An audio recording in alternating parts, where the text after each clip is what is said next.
Hey everyone, welcome back. The whole Dr. Cool Cat team is super excited you're here because we've got a special coaching session cooked up just for GED test takers. We're going to tackle one key strategy today that, trust me, can make a massive difference when you're sitting in that exam.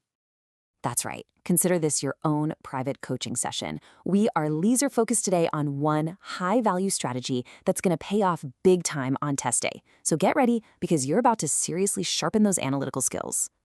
All right, so the tricky argument question: how do you master that who argues better challenge? Let's dive right in. We're talking about a specific question type from the RLA section. That's reasoning through language arts. That can, sometimes feel like a total curveball. It's that one question where they basically ask you to be the judge and figure out which author makes the stronger case. So what exactly is this who argues better question? Well, at its core, it's actually pretty straightforward. You'll see two short passages, right? They're arguing different sides of the same issue.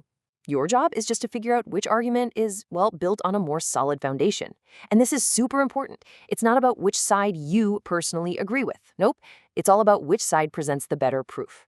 And today, we're giving you the blueprint to nail this every single time.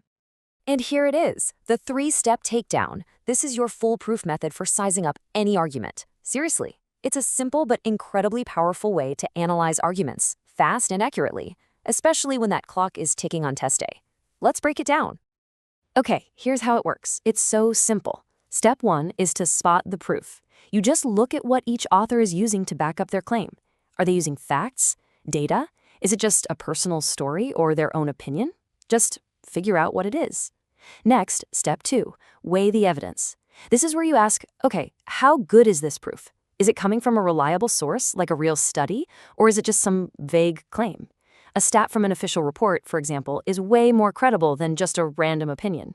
And finally, step 3, make your case. You pick the winner, the stronger argument, and you explain why their evidence is better. That's it. Spot it, weigh it, and make your case. Easy. Okay, enough with the theory, right? The best way to get this down is to actually see it in action. So let's put the method to work. We're going to analyze a classic GED-style example, the bike lane debate. All right, so check this out. In one corner, we have text A. This author is all for bike lanes, and they come armed with proof. 2 different statistics pulled straight from an official city report. Solid, right? Then in the other corner, you have text B.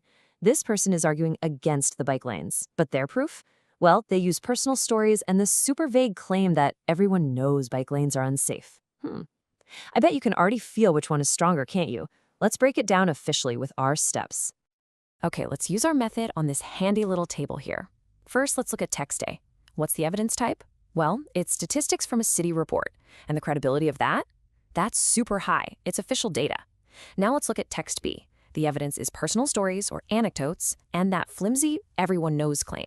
The credibility on that, it's really, really low. So when we look at the final verdict, it's a no-brainer, right? Text A is clearly the stronger argument because it's built on solid ground, while text B is just, well, it's on shaky ground to say the least.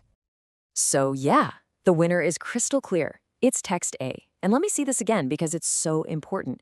It's not because we've decided bike lanes are good. It has nothing to do with our opinion. Text A is stronger for one reason only. Its argument is built on concrete source data. Text B just can't compete with its unsupported generalizations. Now, this can be a little tricky in the real world because, personal stories can feel so persuasive, can't they? But on the GED, you have to remember they are not considered strong proof. All right, your turn and a final tip. You've seen how we do it. Now it is your turn to be the judge. We're about to put a brand new scenario up on the screen, and I want you to use that 3-step takedown to crack it. You ready? Here we go. The topic is the school uniform debate. On one side, argument A says, yes, a school should adopt uniforms. And the proof? A district-wide report showing a 15% decrease in discipline problems at schools that have them. Okay. On the other side, argument B says, no, a school should not adopt uniforms. And the proof for that?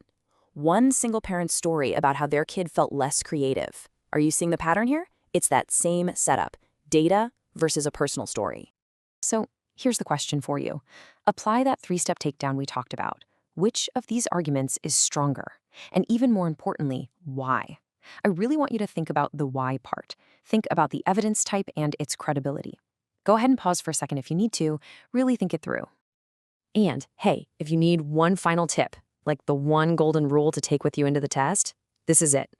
On the GED, sourced data is always stronger than personal stories. Let me repeat that. When you're asked to compare arguments, the one that's backed by actual data, facts, statistics, expert research, that one is going to be considered stronger pretty much every single time than an argument based on personal feelings, opinions, or those vague, everybody knows claims. Just burn that into your brain. You've absolutely got this. So now, I want you to go down to the comments and drop your answer for that school uniform question. And hey, don't just write A or B. Tell us why. We really want to see your reasoning. Show us you're using that 3-step takedown. Seriously, congratulations on mastering a new GED skill today. You just added a really powerful tool to your toolkit. And this isn't just about getting one question right. It's about learning to spot the difference between a strong argument and a weak one. And that's a skill you're going to use forever. If this explainer helped you out, do us a favor and hit that like button. And of course, subscribe so you don't miss any more tips from the team. We'll see you next time.